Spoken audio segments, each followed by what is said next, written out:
All right, good morning. My name is Charlie Bruce, and I am going to do just not a too long informational session, so to speak, about how I was introduced to opening minds through art and what that has kind of done for my community and myself, and speaking about my community. So webinar today is Community as a Catalyst for Growth, which I felt really encompassed the topic and what's most important to mention. So this is a webinar about how people grow through connection and creativity and support, and being given space to exist imperfectly, which is arguably the most important part of growth.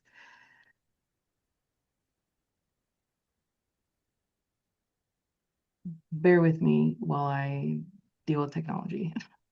I do it all day, every day, but I still mess up. So just a little bit about me, because I like to share a human aspect when I do any conversations or webinars. My degrees are in public health, sociology, and urban leadership. So for the last 8 to 10 years, I've been a public health professional in a variety of positions, but most commonly grants management analyst, program creation, and community collaboration and solutions, and really have had a focus on empowering my community. So you'll figure out pretty quickly why OMA worked so well for me. Um, right now I work, my day job, as I tell people, is for the my local government Health and Human Services office, Nye County Health and Human Services. Um, one key thing is that I have had ADHD my entire life, and so I'm crazy enough to volunteer almost all of my free time away. I'm getting a little bit better as I get older because my body isn't really in the mood for that. So, but because of that, I created and I run a local makerspace for my community of Pahrump, Nevada, which is about an hour outside of Las Vegas. And I'm a part of our local Moose Lodge, which is another volunteer-oriented organization, a very giving organization. And then I also volunteer in small batches with other local organizations, rescues, um, women's organizations, etc. The possibilities are endless when you live in a rural community, because that's how just about anything gets done. Personally, I have 2 dogs and 2 cats. I have a garden that I love, that I built completely out of scrap material, and I'm very proud of that. And I try desperately to keep it alive in our desert climate. I'm doing okay right now, but we'll see in a couple months. I'm a lover of books, board games, and I really love to beat people at Scrabble because my dad had no mercy when we were growing up, and he would beat me relentlessly. And I finally got good enough, and now he won't play me. So that's one of the injustices of my life, but that's a little bit about me. So today, I want to talk about growth, not as something on the individual level, but as something that is deeply relational. I want to share how building one small creative community space in rural Nevada unexpectedly became the catalyst for partnerships, trust, connection, and eventually bringing OMA into our community. Um, before I go into this, I do want to clarify that when I talk about community, I don't necessarily mean towns or organizations or formal groups, which I think is pretty common understanding or definition that people use. But to me, community can be the makerspace that I built, a volunteer team. It can be a support group, a senior center, a table full of people creating together.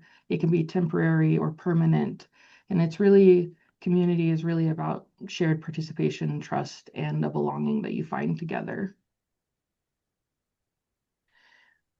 So as human beings, I find that when we talk about growth, most of us instinctively frame it as an individual responsibility. We're often told, especially as children, that growth comes from discipline and motivation, confidence, education, and productivity. And so when you don't have an abundance of any of those qualities, you are automatically in a deficit. And one thing we learned through OMA is that it's very important not to get stuck in the deficit. And so I find that these come together pretty nicely. And I do want to say that those things absolutely matter in a lot of spaces and sometimes for individuals very much. But I've come to believe in my work and in my volunteer work that those are often outcomes that happen as a result of support, not the starting point for a lot of individuals. In my experience, I think it's as simple as feeling safe with people or in spaces, feeling seen and heard and understood, having a sense of community, no matter how small or temporary that might be, being allowed to try and being imperfect without punishment. I found in my childhood a lot that the standards were extremely high, and good or bad, the result was that I often didn't feel good enough. And if I got a B, there was punishment because I couldn't get an A. So it was very important to me as I got older and I had nieces and nephews and built community spaces that I didn't enable that or perpetuate that idea. And this ties into, I think a lot of people assume that community leaders, if anyone defines me as such, are naturally confident people. And I would say I'm pretty good at faking that because of just time and exposure. But realistically and honestly, I built NYESPACE, which I'll dive into more in just a second, partially because I deeply understand what it feels like to not feel like you belong somewhere. I know what it feels like to have so much anxiety or low self-esteem that you self-select out of spaces before anyone or anything can reject you, before you have the opportunity to create a bad result or a wrong result if you subscribe to that. I typically don't, but um, because I have that understanding, when I started developing NYESPACE, it became really a part of our core ethos. So NYESPACE, um, this is a snippet of a couple articles about us. There's more, but I didn't really want to seem like I was tooting my own horn too much, so I just stuck to two. But NYESPACE is a free rural makerspace. And a lot of people say, how can it be free? And I'll be honest, it's a lot of like determination and stubbornness and just being really crafty with how I spend money. And what grants I might apply for, things I give my time and commitment to, and I'm very intentional with everything I do, especially when it comes to this space. So we have been able to operate as a suggested donation model since I opened doors in April of 2024. And I have found that that has actually been a pretty decent positive for us because people are more likely to give monetary donations when they are coming to a gardening workshop that is structured like no other we have in Pahrump, and it's our most popular workshop. And they're more likely to donate when we have laser cutters and 3D printers and stuff. And so, fingers crossed, it's worked decently well. And my hope is that it will continue to work for at least another couple years. It is completely volunteer run. I manage it and am in charge of just about everything. I average about 12 to 15 hours a week on top of my full-time job. I have occasional volunteers and some people that do workshops for us, but no one gets paid a dime. So it's a lot of just heart. Um, it is a combination of creativity, technology, and community. And so, like I mentioned, we have laser cutting, 3D printing, we have sewing, we have art, we have STEM, we have Legos, we have everything for kids to across the lifespan. There's really, if you can think of it, I've probably got it in there. And that has been 90% because of physical donations from the community. Because when they understand that I am passionate about accessibility, they're more than happy to support that or get rid of 50% of their craft room because they're getting older and they just can't deal with it. And that is my bread and butter, really. And I love everyone that has donated. Um, I I created NYESPACE with my partner because we saw we have a community page on Facebook in Pahrump, and It's called I Need Help in Pahrump. And I saw a lot of people asking questions about 3D printing, about activities for kids or activities for older women that were alone, and that it needed to be free. It always needed to be free. When you live in a community like mine, the reality is it's just there's low income, there's low access. And I figured if I was going to start anything, I had to be fully aware of the reality and what was going to make it succeed. And so I wanted to create a space that was, yes, free, yes, accessible, but I also wanted to create a space where beginners were expected, masters um, were welcomed, but that it wasn't the standard, that experimentation was normal, that there was no wrong answer, and that they felt welcome before they felt confident, and they were willing to stay there long enough to be confident in whatever they were interested in. So that is how NYESPACE was born.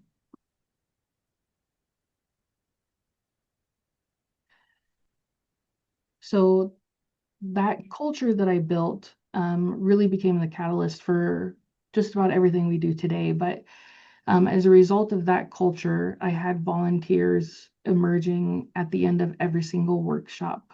I had people come up to me and ask how they could help me. I had people ask if I would take craft supplies and gardening supplies and just about anything you can imagine. And my answer became, if I can't take it, I'll make sure it goes somewhere that's not the landfill, that someone can use it. And so that bred a lot of connection. That culture helped people start to connect, not only to me, but to everyone else that was in the room. And I very much made it the norm that when you came into the makerspace, an example of this is our adults only craft night. I made it a rule that I was not teaching that night. I was learning with them. And so I would have an idea and I would say, we're doing it, but I have no clue how to do it. So we're going to have to talk to each other and do it together. And the first time we did one of those, I had people kind of go, okay, well, we'll see how it goes. And we all messed up. We all messed up. But I've now had probably 75% of those same people come back for every single adults only craft night. And I attribute that to the connection we made and the culture that exists in the space at all times. Um, Beyond that, people were connecting. Parents had time to sit with their kids and create instead of worrying about mess, instead of worrying about them necessarily acting appropriately. Yes, they should to a standard, but um, I would have kids drop glitter everywhere, which is my worst nightmare. But um, they would do that, and I'd say, I can get it with a vacuum. I'm not worried about it. Just keep doing what you're doing. And so it it brought a lot of comfort and understanding and an ability to relax, which is when connection really starts happening. Um, Adults were able to have child free time with us during our adults only craft night. And caregivers had somewhere to go when they had a break or they needed a safe space to take maybe who they were taking care of. And so that started happening more and more. Trust developed in me, but in the space as well. And so hidden community needs became more visible. Um, Partnerships formed as a result of the culture. I made trophies for a community parade, which is how I got connected to our local holiday task force. And their entire focus is on feeding people during the holidays. And so they were the beneficiary for one of our raffles for our annual fundraiser in November. And so we were able to support them financially, which was really important to me. I donated projects to local youth camp for kids with disabilities, and I've been connected with them since. And I donate projects every single summer camp and during their family days. And I'm a resource for grant writing and just all kinds of things. So it was a wonderful connection that happened. I donate art baskets to raffles often, fundraising dinners.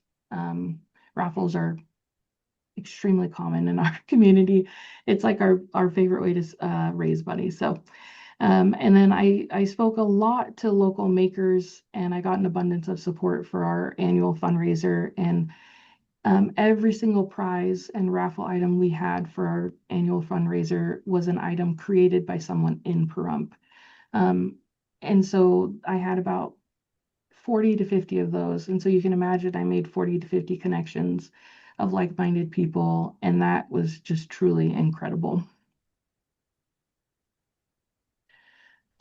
So what this really showed me is that communities are starving for third spaces, which is what we call any place that is not work and not home and not transactional. So this can be anything from a library to a public park to a farmer's market, a club for youth or adults, gyms, etc. Places where people can simply exist together. And so it really helped affirm not only what I was doing with NYESPACE, but that my focus was in the right area. And even if I had slow months or nobody showed up for a workshop, that it was worth showing up. So the sense of community that I was building in NYESPACE showed me what isolation was hiding, which seems kind of backwards because if they're isolated, then how am I knowing things? But as I had people come in for workshops, for events, or just open studio times, I started meeting more and more caregivers and seniors, community members experiencing isolation, exhaustion, grief, and disconnection. And they would talk about their childhood and that they used to create, and that they were from Alaska or Montana or California, and that they had moved here 1 year, 3 years, 10 years ago, that their husband had been diagnosed with dementia, and that their wife was terminally ill. And I had a lot of conversations. I'm naturally someone that people talk to. I don't know if it's in my face or something like that. But I'm a very calm, open person, and so I have a lot of conversations. And I began to recognize that many older adults were quietly losing opportunities for creativity and participation and dignity and just social connection, not only for themselves, but for the people they were taking care of, whether it was family members or not. Um, and so the community that I encouraged and enabled changed what I was able to see.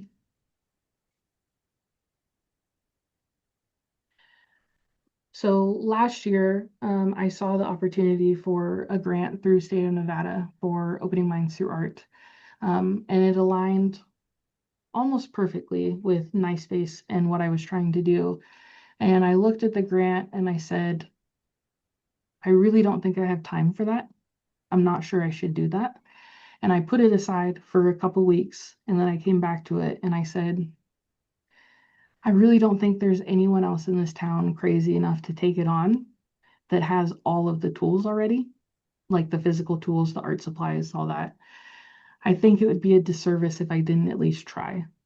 And so um, I researched it more and realized that it really encouraged creativity without perfection, which is really important to me. Dignity-centered engagement, participation over performance, and connection through art and crafting and creativity. Um, and so I said, that's kind of perfect. I guess I'll do it. And so I did. Um, So what's important to point out here is that the community I enabled created that opportunity, and I was able to tap into relationships that already existed. I just didn't realize how wonderful and perfect they were going to be. And so the trust that I had built, the volunteer culture that I had perpetuated, the shared goals, and willingness to collaborate with just about anybody that was respectful and understanding of our mission and our ethos. Um, I use these things to approach our local senior center and our local senior health organizations. And the senior center said, absolutely, I will help you do this program, whatever you need. and they had space and they had transportation. And it literally was possible because of them and because of the work I had put into building that partnership.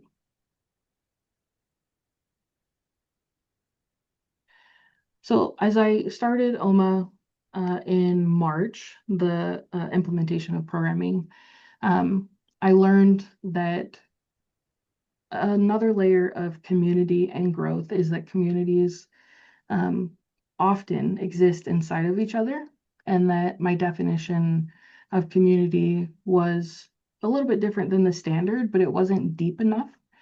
And so OMA helped to remind me and help me to see that communities are layered, and the senior center itself has its own ecosystem of relationships and routines and care, humor and grief and resilience and connection. And OMA didn't just bring art into the space and necessarily solve anything or breed this wonderful wave of change, but it created a safe time and space, and another avenue for people to feel seen and empowered within a community that they already belonged to. And so this was unintentionally a key way for growth to happen inside their ecosystem. And I, quote unquote, walked away at the end of programming, but the change that has happened as a result of having their art on the walls has still continued and is something that I'm extremely grateful to have been a part of. So one question, and we don't necessarily have to answer, but I wanted to bring up a reflection. What communities exist inside your own spaces or organizations or programs that maybe you hadn't fully noticed before? So I don't know if anyone has an answer for this as they've worked in OMA or just in general. But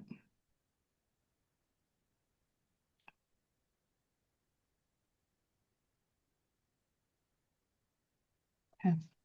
I actually think it's a great question. When you said, I think with the senior center, like recognizing that that's already a community, that growth that you pointed out, it just kind of light bulbed for me too. Like so often I think that we're building community, but I just echoing what you said, like it's already there. It's just in different forms or different levels of community, and to strengthen it or to impact. I think that's really beautiful. And so I would love to post that question, or you can post it if you'd like to post it on Mighty. I think that would be really interesting. Yeah, I if I remember, I absolutely will, but please feel free to steal it and ask it. I think it's a great question. I think it's a great opportunity to also remember that sometimes when we're in charge of things, it's easy for ego to take over a little bit and to think, I'm solving this problem that I think exists, or I'm doing this and I'm doing this and it's wonderful. And the most important thing for me is that I have enriched that space in that community that already exists. And that is absolutely enough for me. Um, and so I think this question is a great way to make us think about that, but what exists and what enrichment is possible, but what enrichment they would be most receptive to. And that is one key of community work all the time. So, one common theme during this work with OMA over this last 6 months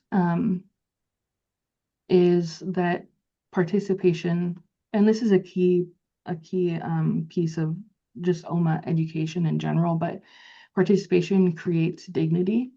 And so one of the most meaningful parts has been sitting beside participants that live with dementia, but also volunteers that are scared to work with um, any person older than 65, because fear of elders is pretty common, more common than we would think. But watching them eventually create without fear of being wrong, without fear of doing something incorrectly, and just really not giving any time or space for that, and watching them echo that. Um, and watching both parties hesitate and then participate fully, whether it's from the first session to the sixth one or within the same session. Um, we also watched a lot of people dismiss their own creativity and then slowly take pride in it because we were showing other pieces and mimicking the language that was really important, such as, this is what Sarah created, and I really love this piece or this aspect of it. Is there something that you love? And then being able to point out, actually, there's a pretty similar thing happening in your piece. So if you love it here, it makes sense to love it here as well. Um, and so all of those little moments are growth. And um, it's absolutely not because they became productive or started participating more, but because they felt safe enough to express to themselves, express what colors they loved and what shapes they loved and the type of brush they wanted to paint with. These are what I call micro moments of growth, and they are just as valuable as big moments. Um, yeah. So a key thing uh, that I realized, or key things, I guess, since there's four, is that growth happens through a variety of things. Trying imperfectly. I see this often in the makerspace. I will try something and fail, and then show people that they can do the exact same thing, and there is not a different level of judgment, or a disengagement. It's showing up consistently, or if it can't be consistently, showing up intentionally. Intention is very important to me, personally and professionally, but uh, along with that is encouragement and connection. And so I find that I often connect with people through just being a human and showing that I am a human, such as being late to my own webinar or talking about how much I love Scrabble. It's the connection. There's no right or wrong answer. You just find what's authentic to you, and you'll find that growth inevitably follows. And all four of these can be true whether you're in a professional setting, a personal setting, you're working with your children or your parents. Um, it is entirely versatile and flexible. And I think they're very important key things to remember when we want growth from something or we want to encourage growth from someone or to someone. So next reflection, and I won't pause on this one, but I wanted you, anyone that's watching the recording or sitting here right now, to think of a time that someone made you feel safe enough to try something before you felt ready and what they did that prompted that safety. And so one example I have of this is, um, well, I have a simple one from when I was a child, but I also have one as an adult. And when I was a kid, I used to be so terrified of asking for my own ketchup from the counters of restaurants and fast food restaurants. And I hope someone can relate to that, but if not, I'm fine owning that anxiety because it was very real. And my brother told me when I was younger, he said, if we never come here again, which we might not, this was especially relevant when we were traveling. He said, if we never come here again, in theory, you've had to ask that person one question and then you never have to talk to them again. And I don't know why, but it helped. And I can ask for my own ketchup now at 32, which I think is a big accomplishment for me. But he made me feel safe by talking about the logic of the situation, which is I'm very logic driven as an individual. Um, and another example is when I opened the makerspace and I was doing my first workshop about a month later, I was terrified that either no one would show up and all that work was for nothing, that we didn't have enough supplies, that we didn't have the right supplies, that we weren't going to sound like we knew what we were talking about, um, or that people would show up and leave feeling like they didn't gain much from it and that the content wasn't enough. And my anxiety was relentless the day before and the morning of. And my partner said to me, when we built this, when you built this, the most important thing to you was accessibility. And the reality is, whether your brain thinks it's good enough or not, the reality is that if even one person shows up and says, this was great information, thank you, we have already done our job. Not our job because we're not getting paid, but what we really wanted to do. Um, and I have unrealistically high standards for myself at all times. And it took vulnerability to accept that that was true. Um, but he made me feel seen and safe enough that I did the workshop. And it's been 2 years now, and I actually had someone 2 weeks ago come up to me and say, I went to your first ever gardening workshop and I implemented what you talked about, and our harvest has been really good this second year. And it just was incredible that they talked to me about it, but that my information was actually useful because I am not a master gardener, but I know a decent amount. So those are a couple examples I have of being made to feel safe enough that I did the thing anyway.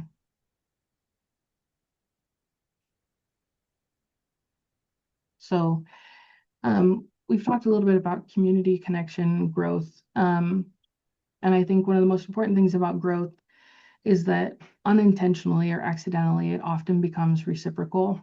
And it's very important not to miss that as a leader or someone in charge of any aspect of something. And so OMA impacted our participants, yes, which is the goal, volunteers, which is important because they're working with participants, um, but it impacted their caregivers and their family, and then myself and my volunteers, my other volunteers, and staff of the organization where we're housed. And I didn't really think about myself when I was creating the structure of the program or applying for the grant, which I think is the right thing. If I'm considering other people most of the time, I feel like I'm doing okay. But um, an accidental byproduct was pushing myself and growing. And I thought that I was just building programs for other people and I was going to finish and then I was going to move on to the next thing. Um, but community and growth is reciprocal. And so I have more connections, I have more programs in the works, I have more things happening as a result of OMA, but the participants in OMA and the senior center. And so my volunteers in the program grew as individuals, their confidence grew, their ability to collaborate and connect with not only each other, but community members and talk about OMA was growth. I grew as an individual. I'm pretty patient when it comes to professional things and working with community. I'm only impatient at home. I try to only be at home.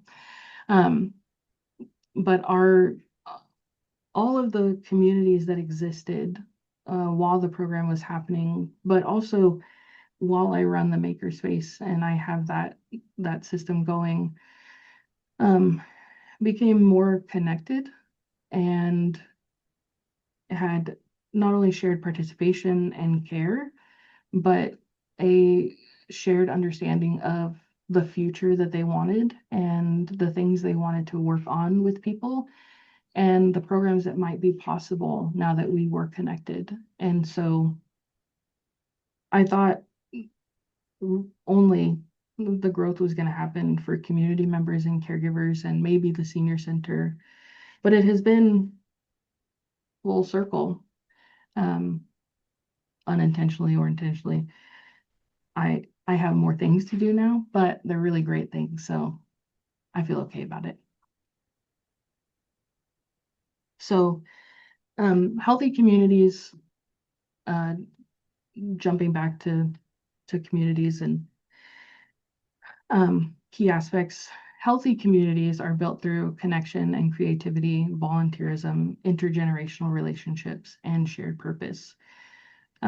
Healthy communities are essential for our physical health, our mental health, and I'm sorry if I'm blurry, our mental health,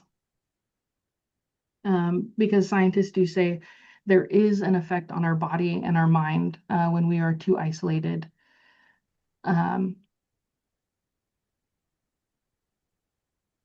Sorry, just one second. And so when you have all of these things working together, you have the healthiest community and the healthiest version of you. And so I have found that creative community spaces are not necessarily extra, they are infrastructure in our broader community, our individual community, in all of the layers of community that we find, creativity is essential to well-being. And so they fundamentally create connection, purpose, belonging, and a healthier community across all generations as well.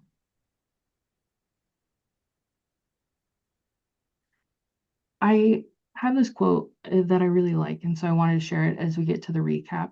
And it is that some people think that they are in community, but they are only in proximity. True community requires commitment and openness. It is a willingness to extend yourself to encounter and know the other. And I think this quote really illustrates that to foster growth, you have to lower barriers. You have to create room for belonging. You have to normalize imperfection. There's a rule in the makerspace that it's actually on a plaque and it's on my wall. It says, there is no such thing as perfect, and we don't subscribe to perfection in this space. And so whenever a child is upset about something they're creating or an adult thinks it's not good enough, I just kind of point at it. And it's a reminder that we do not normalize perfection. In the spaces that I manage, we normalize imperfection. Building trust slowly and celebrating participation. Every single workshop, open studio, adults only craft night, or game night that we do through the makerspace includes us talking to not only the people that are in there, but saying thank you for being a part of the night and expressing to them that regardless of how many people showed up or how long you stayed, that we were grateful to have you there and that you're always welcome in the space.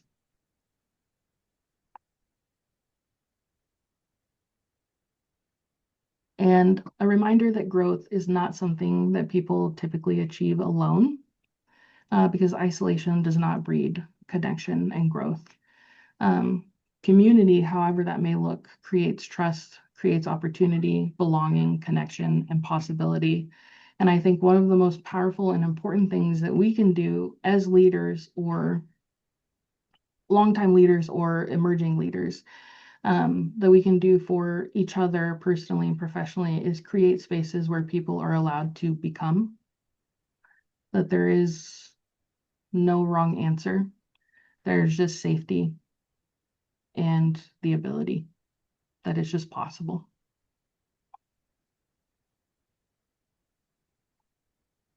So my last slide and reflection to take home or just to think about, what helps people feel safe enough to participate? And this is something to just sit with. And this can be personally or professionally. It can be about OMA or it can be about your children. What helps people feel safe enough to participate in what you're doing, what you care about, what they care about, what they're scared to try? Where do you see hidden isolation in your community? This could be you go to the senior center and you know that Ruby is there every single day. And so it's easy to think Ruby socializes and she's doing great. But maybe Ruby goes there, that one space every day, and she lives alone and she's home alone 22 hours out of the day. That's a lot of isolation. And so kind of paying attention to the spaces you're in and the things that maybe you took for granted or you're just not realizing. And this is just reflection. What barriers exist in your spaces? In Pahrump, transportation is the biggest barrier. In most rural communities, that is a huge barrier. And so I knew that if I was going to do OMA, I was going to need to have help with transportation. I couldn't actually drive 12 people myself, even though I wish my car could fit that many people. Um, and then lastly, how can creativity become an avenue for dignity? Whether that's using OMA or another type of crafting or connection, the possibilities, luckily, with creativity are endless. And so those are just some reflections. And hopefully this content resonates with one or two of you, and that you see the themes and makes you think about your own spaces and your own programs in a different way.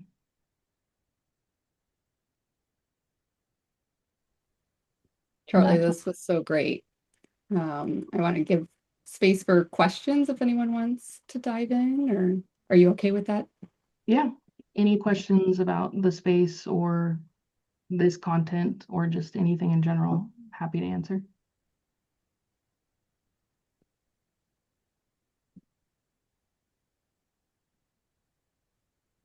It was very informative, and I appreciate it. Thanks, Ben. One thing that I think I struggle with is going big. And so I love, not that, I don't know how to frame that correctly, but I guess my question leads into like the sustainability and the future of the space. Is there the idea or a plan or a desire for someone to take over as a paid position or a volunteer? Like how long, if you move away or do something, like what happens next? Have you thought about that? I think about that all the time. And not to, as of right now, technically, if I want to give you the short answer, I have no idea. I have hopes. I have hopes and I have dreams, but I also understand that I'm just a little bit crazier than most people in the world. And so I would do something like this. And I have a lot of ownership and I'm constantly moving. I never stop doing things. And so it works because of that. Do I think it's entirely possible that it goes away when I walk away? Yes. But I try not to be sad about that because as you get older and you just think about life and relationships and things, you learn that many things are seasonal. They're not permanent.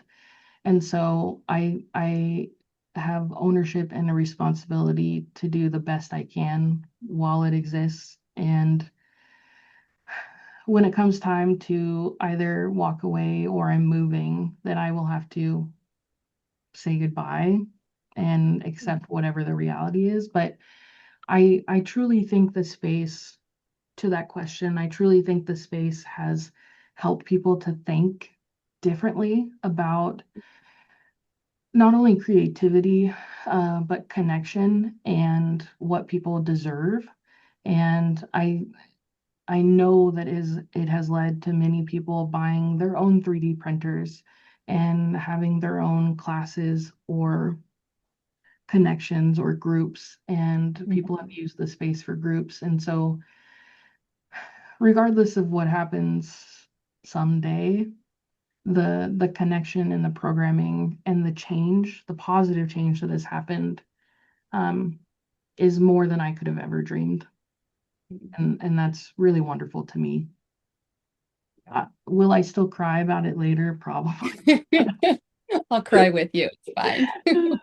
But there's so many wonderful things happening. It's just, Yeah.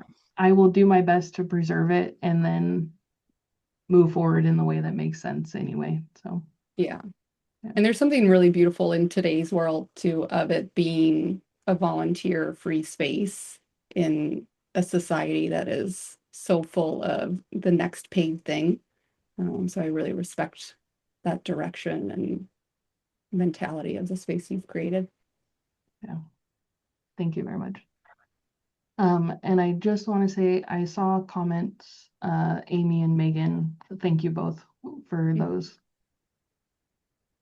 And I feel like I'm doing important work. I hope that other people agree sometimes, but we'll see. It's fulfilling for me now, and that's really what has to matter when you're spending as much time doing it as I do. But yeah. I think what's really cool for me too is I say I invite chaos. I am chaotic. I am a lot of the things that you have said. I'm like, yep, that sounds like me. But you're just so peaceful, Charli, and you call like I think that's a big takeaway from me is finding I don't know, you've taught me a lot just in the way you presented and spoke today of like your communication is very clear and it invites a whole nother realm of people and an aura around you that it was really beautiful to be a part of today. So thank you. thank you. You know what is so funny about you saying that? I've had like 3 people in the last week and a half tell me that I'm so calm. And I'm like, you really should see my brain because it's not. Right. I get that. It is not that way. But you know, if anyone watches this later and has the perception that I'm like close to perfection, please understand that I am not. And it's like 10 years of therapy that has gotten me to this point. But I grew up in a lot of chaos and trauma. And so as I got older and I had my first niece and nephew, it was very important to me that anger didn't win, that I wasn't someone that people didn't want to be around, and that I could build empathy. I had no understanding when I was younger, and now at 32, I feel like I'm halfway there. But I the things that have gone into building my aura, however people see it, which is crazy to me because I'm subjected to my own inner chaos. It's a result of a lot of work and a lot of just trying to be a good person all the time. And so I'm glad that it works to an extent and that people see that. But I completely understand chaos and the inner chaos. And my partner asked me the other day, I do take ADHD medication, and I was being really hyper and I was like ping-ponging all over the place. And he was like, respectfully, did you take your medication today? And I said, you know what? I did. I just can't contain that chaos today. So we're just both going to have to exist with this. But if I don't get it out there, then I get it out with clients, and they don't really want my chaos. So I just try to be calm. But it's work every single day, and it's balance, and it's reminding myself every single day of who I wanted to be and the life that I want. And so it also has come with an extreme layer of self-acceptance, because you can't grow when you are constantly judging and putting yourself down and pointing out the things that are wrong with how you think or how you do things. And so I have had to accept that I don't really know how to slow down, and I'm really chaotic and I have way too many ideas, but I minimize what I can. I show up intentionally and I try to exude confidence and calmness. So see how it works. But yeah, I very much appreciate you saying that. Makes me feel like it's working a little bit. For sure. Thanks, Megan. Well, I am very glad to have presented on this, and hopefully it's useful for somebody. But even if it's only making the 4 of you feel warm and fuzzy for the day, I'll take that too. But thank you for asking me, and thank you for giving me the opportunity to talk about one of the favorite pieces of my life for sure. We appreciate it so much. Thank you for your time today. Pam, thanks for joining us. I will share the recording, and then feel free to do with it as you like as well, Charli. Absolutely. Everyone have a great day. Thank you so much. Thank You as you. well. You all too. Bye-bye.